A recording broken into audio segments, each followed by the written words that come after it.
Here we have the humerus, thumb side of Sammy. Which bone is this on the thumb side? Radius. Radius. And the one on the pinky side? Ulna. Oh, Sammy's falling apart. Little round bones. Carpals, the ones between. Metacarpals. Phalanges. There are 3 phalanx or 3 phalanges in our fingers, only 2 in our thumb. And that's the same thing in our feet. That itty bitty toe you got down there has 3 bones in it.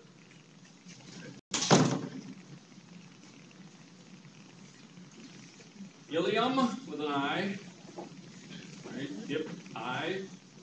Sacrum, coccyx, ischium. Easy to remember, it's down there where it's ischi.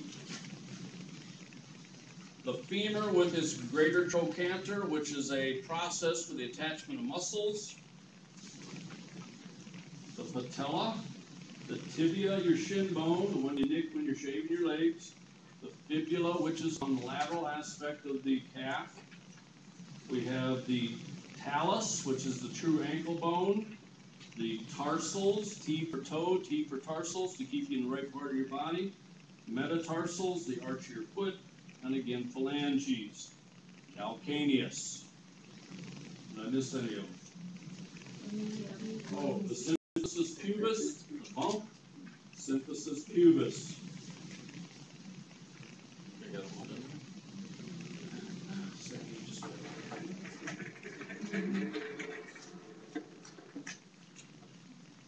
All right, so let's get into chapter 8. You guys are going to memorize the anatomy, the bones.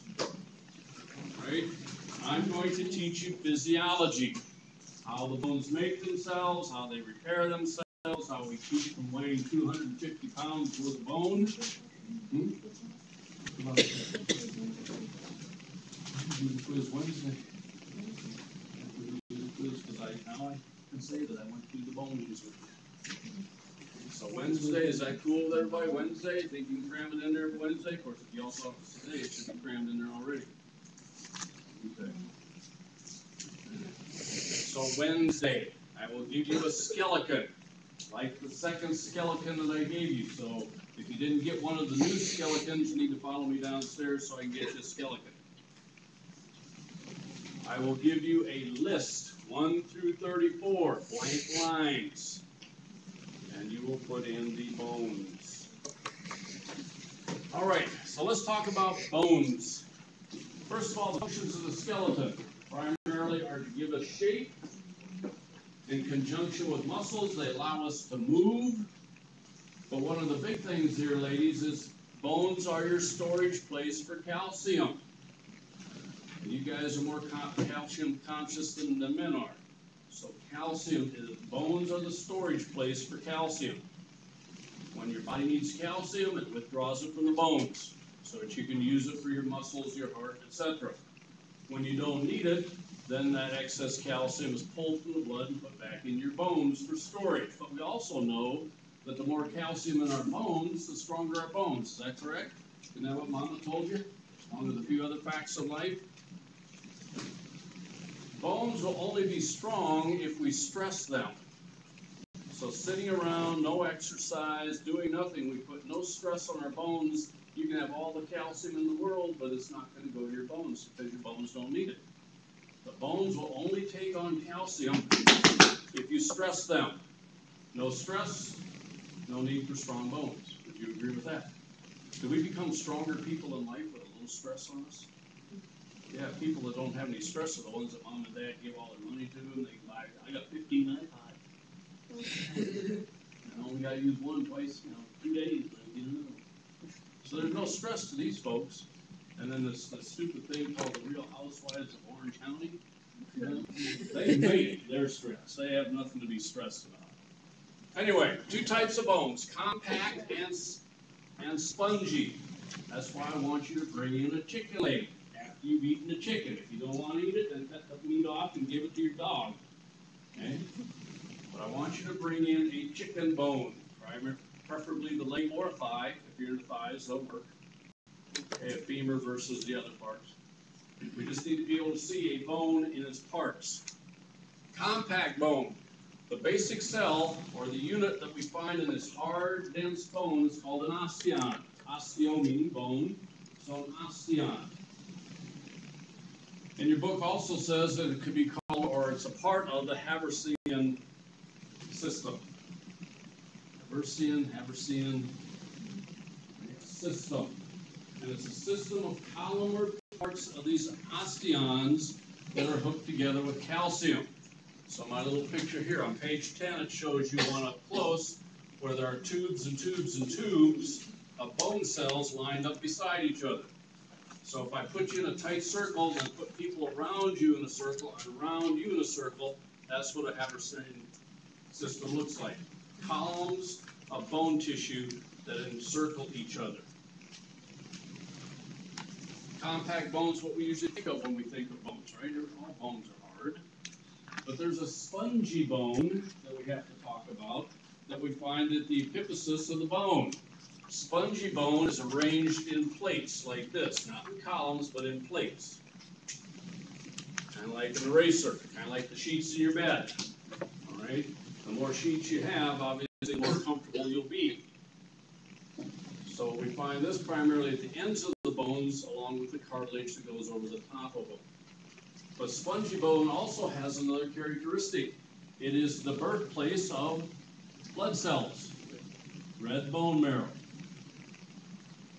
So spongy bone is where the red bone marrow is.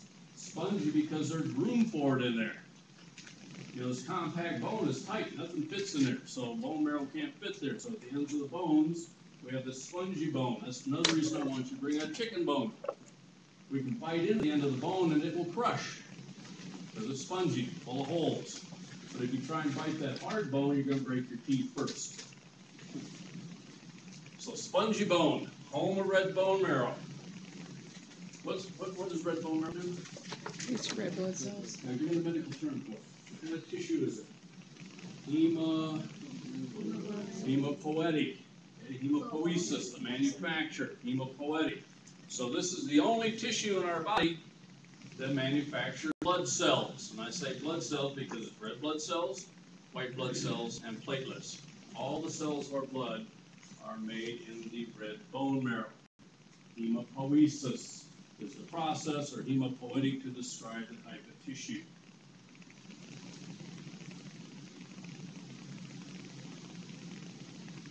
Okay, when we look at a bone and its anatomical landmarks, we start with the diaphysis of the bone, which is the shaft portion of the bone, as indicated by this area here. From here to here is considered the shaft, or the diaphysis. The ends of the bone are called the epiphysis. They lie over the bone. Right? You know what epi means? Lies over. Okay, so the epiphysis are the ends of the bone. So here's the epiphysis up here. Here's the epiphysis down here. Where this line is, demarks the epiphysis, or the ends of the bone. Diaphysis, shaft, epiphysis, the ends. What part of this hard? What part of this more condensed than the other? The diaphysis is the hard part. The epiphysis is the soft part, especially when we're kids. But even you guys still have some sponge left in your bone. Mine are getting pretty tough. All right, the medullary cavity. Medullary cavity. Medulla always means innermost. Cortex on the outside, medulla on the inside, but this is the medullary cavity. Are bones hollow, or are they solid? How many of y'all eat round steaks? A steak that has the round bone in it, or a ham that has the round bone in it. Is that bone solid bone? No. There's some squishy stuff in the middle, isn't there? It's yummy, too. Yeah, take the end of your fork to scrape that out. Yes. Your arteries crack. Anyway, so bones are hollow. They're tubes. So the medullary cavity is that hollow space inside the bone. All right, and you can tell if an animal has been stressed or not by how thick the bone is around that medullary cavity. Okay, so the medullary cavity is nothing. Think of a paper towel, right? Tube, right? You got the outside cartilage.